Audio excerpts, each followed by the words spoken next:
Hello students, in this video we are going to talk about a concept known as angular SHM.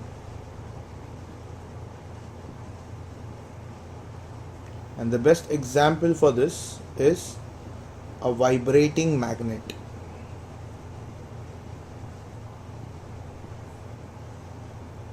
So before we go for understanding this, let's understand what exactly is the angular SHM.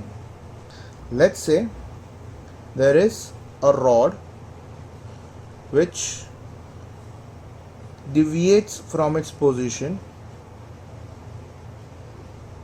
like this, say by an angle theta, and because of some torque it is going to come back to its original position.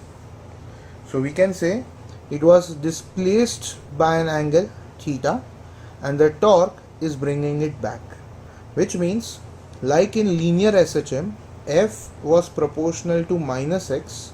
In angular SHM, torque is proportional to minus theta.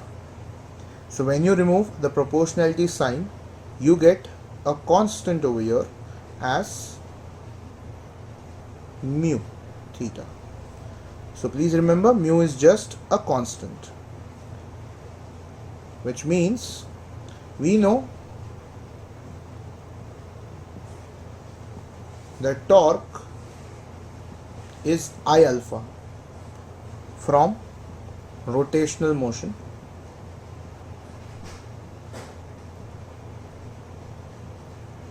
and that means alpha will be equal to minus mu theta by I, which is minus mu by I into theta. So like in general equation, acceleration is minus omega square x. Over here we can say alpha is minus omega square theta, and that makes omega square as mu by I.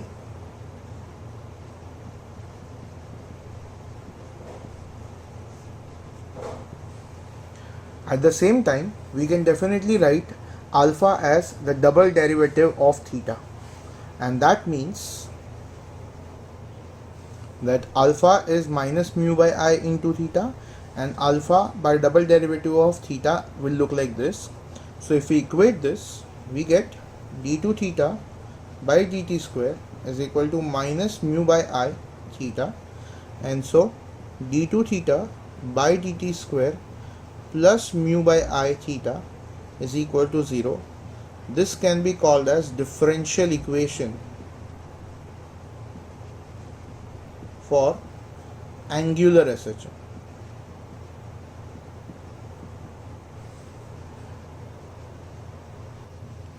If we talk about vibrating magnet, we can say if we place a magnet of magnetic moment M in the external magnetic field making an angle theta, it will force the magnet to rotate by a torque as mb sine theta,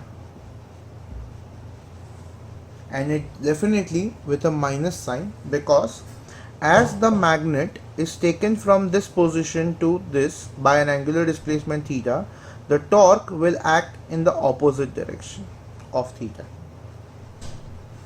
And so if we assume the theta is very small, we can also write torque as minus mb theta. But we know torque is I alpha, and so I alpha becomes equal to minus mb theta.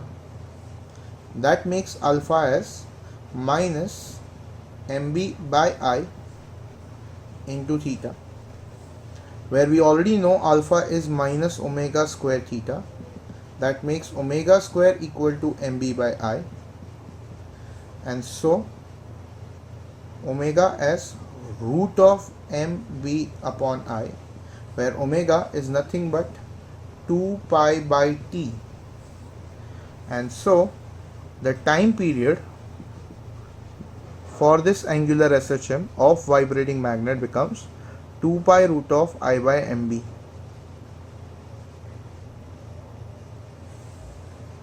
Now this formula you can remember it for the vibrating magnet or vibration magnetometer, where the concept of angular SHM is applied. I hope you understood the part. Thank you very much.